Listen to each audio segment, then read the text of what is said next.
बिस्मिल्लाहिर्रहमानिर्रहीम अस्सलाम वालेकुम। मैं शाहिद सकलैन हूँ। आप मुझे मेरे यूट्यूब चैनल फेसबुक पेज पे देख रहे हैं। आज 6 मई है, बुध का दिन है। बात करेंगे ओवरसीज़ पाकिस्तानियों के हवाले से। मैं अक्सर इस तरह की जो स्टोरीज़ होती हैं वो आपके साथ शेयर करता रहता हूँ। कोशिश ये होती है कि ज़ाहिर है जो उनकी लाइफ होती है, जो उनके एक्सपीरियंसेस होते हैं, आपके साथ शेयर करने का ये मकसद होता है कि एक तो अवेयरनेस आ जाती है। बाज़ औक़ात किसी की कहानी या बात सुन के आपको कोई सबक मिल जाता है।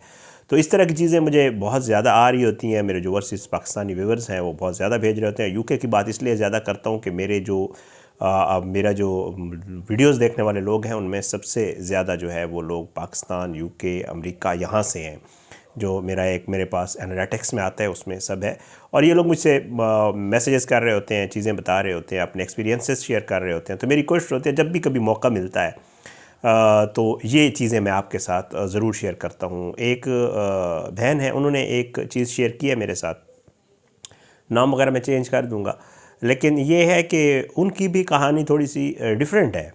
डिफरेंट इसलिए कि मैं अक्सर आपके साथ शेयर करता रहता हूँ कि लोगों के साथ क्या कुछ वहाँ पे होता है, लेकिन इनकी अपनी सगी औलाद ने, और वो भी एक अकलौती औलाद और बेटी, उसने जो है इनके साथ जो कुछ किया है वो मेरे साथ उन्होंने शेयर किया है। मैं आपके साथ शेयर कर देता हूँ। थोड़ी सी चीज़ें चेंज करूँगा उसमें, ज़ाहिर है जो होता है, लेकिन ये है कि जो है इससे आपको उम्मीद है कि आपको समझ आएगी कि किस तरह बाहर रहने वाले जिन बच्चों का ब्रॉटअप बाहर होता है बाज़ औक़ात वो क्या कुछ करते हैं अपने वालिदैन के साथ।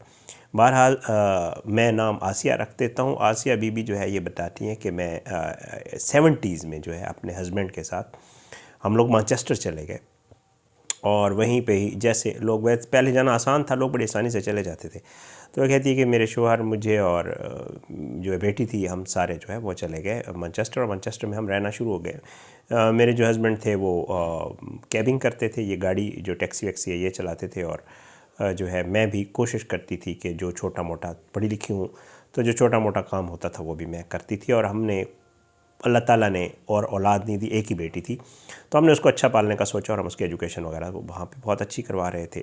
बट कहती हैं कि मेरे साथ एक बहुत ही एक जो है अनफॉर्चुनेट मसला हुआ कि हमारी कुछ थोड़ी बहुत, ज़ाहिर है जब हस्बैंड काम करते थे, मैं करती थी, बच्ची को पढ़ा रहे थे, तो कोशिश ये होती थी कि हम सेविंग्स भी कर लें, तो हम थोड़े बहुत पैसे भी बचाते थे। तो कहती है कि तकरीबन 10 साल की मेरी बेटी थी, तो जो है वो मेरे जो हस्बैंड हैं उनका हार्ट अटैक में वहाँ पे डेथ हो गई। लेकिन मैं, क्योंकि वहाँ पे अब बहुत अरसे से हम लोग रह रहे थे, फिर मेरे हस्बैंड को मिल गई थी, मुझे भी मिल गए थे, तो हमारा जो है, मेरे हस्बैंड चले गए और मेरे ऊपर तो समझें कि आसमान टूट पड़ा। ज़ाहिर है सारा कुछ मुझे खुद करना था, लेकिन वो कहती हैं कि मैंने हिम्मत नहीं हारी, और मैंने ये सोच लिया कि मैं अपनी बेटी को पढ़ाऊँगी और इसको बड़ा करूँगी और यहीं पे सब कुछ। और वो कहती हैं कि मैंने उसके लिए बहुत मेहनत की, जो कि हमारे सारे ओवरसीज़ पाकिस्तानीज़ जो है, तकरीबन मोस्ट ऑफ़ द पाकिस्तानीज़ जो है वो जो करते हैं, वो कहती हैं मैंने मुख्तलिफ़ काम किए, कभी किसी केयर हाउस में, केयर वर्कर की जो जॉब्स होती हैं वो, कभी कहती हैं कहीं, जो भी मुझे जो मिला मैंने किया, लेकिन मेरी कोशिश ये थी कि मैं अपनी एक ही बेटी है मेरी, मैं उसको सेटल कर लूँ।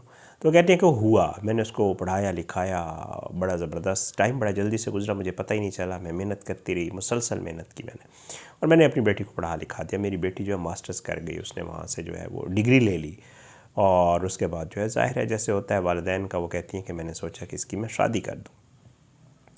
तो कहती हैं कि मैंने जो है वो, जैसे ख्वाहिश होती है, कोशिश भी होती है। हाँ, ये ज़रूर है, वो कहती हैं कि मेरी, क्योंकि बेटी का ब्रॉटअप वहीं हुआ था, यूके में ही सारा, बहुत छोटी थी जब यहाँ से हम लोग चले गए थे, तो उसके जो मामलात थे वो वहीं के थे, जो मैं अक्सर अपनी वीडियोज़ में ज़िक्र करता रहता हूँ कि बच्चे जो वहाँ पे जिनका ब्रॉटअप होता है वो डिफरेंट होते हैं। तो कहती हैं कि जी वो ऐसी ही थी, और मेरे साथ उसकी बहुत अटैचमेंट थी। मैं ही उसकी, मतलब बाप माँ दोनों का किरदार मैंने ही अदा किया था, तो मेरे साथ उसकी बहुत मोहब्बत थी बेटी की। कहती हैं कि मैंने उसका रिश्ता देखा और मुझे एक लड़का पसंद आया, और वो भी ओरिजिन पाकिस्तानी थे, एशियन थे, और वहाँ पे तो बातचीत चली उनके साथ और मुझे मुनासिब लगा। तो मैंने, उनके वालिदैन लड़के के आए, उन्होंने भी बातचीत की। मुझे यही था कि एक ही मेरी बेटी है और उसके साथ मैं बहुत ज़्यादा अटैच हूँ। तो मैंने उन्हें ये कहा कि अगर आप लोग माइंड ना करें तो मैं ये कर लूँ कि मैं आपके बेटा हमारे साथ रहे शादी के बाद, मतलब जैसे घर दामाद होता है। तो और वहाँ पे तो इतना माइंड नहीं किया जाता, हमारे यहाँ बड़ी अजीब व गरीब किस्म के मामलात हैं। तो वो कहती है कि जी जो लड़के के वालिदैन थे वो राज़ी हो गए इस बात पे। उन्होंने कहा ठीक है जी, हमें भी इस चीज़ का एहसास है। और मैंने उन्हें यही कहा कि ज़ाहिर है मेरी एक ही बेटी है और मेरा और तो कोई है नहीं यहाँ पे, तो अगर आप लोग अलाउ करें। तो उनके वालिदैन राज़ी हो गए। उन्होंने कहा नो प्रॉब्लम, खैर है, हमारे और भी बेटे हैं, तो अगर बेटा हमारा राज़ी है और वो रहता है तो हमें कोई एतराज़ नहीं है। बहरहाल कहती है कि मैं बहुत खुश हो गई, मुझे बड़ा अच्छा लगा कि यार देखो अल्लाह ताला ने, बेटी वैसे ही बहुत ज़्यादा अटैच है और मेरी कोशिश ये थी कि ज़्यादा दूर ना जाए, मैं भी अकेली हो जाऊंगी। तो अल्लाह ताला ने मेरी दुआ सुन ली और जो है वो मामला बेहतर हो गया, लड़का हमारे पास रहेगा। अच्छा, वो कहती हैं कि जी मैं क्योंकि काम शाम करती रही थी, मेरा अपना बैंक अकाउंट भी था, मेरे पास कुछ थोड़ा बहुत बैंक बैलेंस भी था, ये नहीं था। घर जो है वो मेरे अपने नाम पे था, जो ये वाली प्रॉपर्टी थी। और मेरे अल्लाह का शुक्र है कि मैं जो है वो खुद से सब कुछ कर रही थी, तो मैं किसी पे डिपेंडेंट नहीं थी कि मैं कहूँ कि यार मुझे किसी की ज़रूरत है। बेटी जो है वो भी ज़ाहिर है घर में ही उसकी, वो कहती हैं कि शादी हो गई और लड़का जो है वो घर आ गया और वह यहीं रहना शुरू हो गया। अगर लड़का जो है वो कहती हैं कि जी पहले तो उसका काम शाम लगता था, लेकिन ऑफ एंड ऑन ये होता था कि बाज़ औक़ात उसका काम नहीं भी होता था। तो समझ लें कि वो कहती हैं कि मुझे किसी हद तक कभी कभार इनको सपोर्ट करना पड़ता था, बेटी को और दामाद को। फिर वो कहती हैं कि उनके बच्चे हो गए ज़ाहिर है, और 2 बच्चे हो गए उनके आहिस्ता आहिस्ता ज़ाहिर है। और उसके बाद उनका मेरे जो वो थे अपना दामाद थे, उनका इसी तरह का मामला था। मेरी बेटी की जॉब थी, छोटा मोटा जो काम होता था वो करती थी। मैं ख़ुद भी, वो कहती हैं कि मैंने इस चीज़ को वो नहीं किया कि जी मैं बिल्कुल घर बैठ जाऊँ, तो मैं भी कोई छोटा मोटा जो मैं, क्योंकि मेरा एक्सपीरियंस मुख्तलिफ़ चीज़ों में था, तो मैं करती रहती थी और उसकी मुझे इनकम आती थी। तो मैं सारा अपना बैंक अकाउंट में, और मेरे पास कुछ हज़ार पाउंड जो है वो मेरे पास जमा थे। मुझे बेनिफिट्स वगैरह और वो सारी चीज़ें तो मेरे लिए आसान था, कोई मसला नहीं था, डिपेंडेंट नहीं थी, उल्टा मैं उनको सपोर्ट कर रही थी। तो कहती हैं कि जी लाइफ बड़ी अच्छी गुजर रही थी, बड़ा बेहतरीन काम था। और लेकिन ये है कि मैं अपने जो दामाद थे उनकी तरफ से परेशान इसलिए थी कि उनका कोई काम जो है वो कोई प्रॉपर काम नहीं था और वो डिपेंडेंट था। और अक्सर व बेशतर मेरी बेटी जो है वो भी बहुत परेशान होती थी इस मामले के ऊपर। ज़ाहिर वो परेशान होती थी तो मैं भी परेशान होती थी, मेरे सामने ही रह रहे थे तो मुझे सब पता होता था। मारा लोग कहती हैं कि मैं अब एज ज़्यादा हो चुकी थी मेरी और इनके साथ मैं रह रही थी। तो कहती हैं कि एक दिन ये हुआ कि मैं घर पे थी, बेटी और वो घर पे नहीं थे, दामाद और बेटी अपनी काम पे थी और जो दामाद हैं वो भी कहीं बाहर थे। कहते हैं कि मैं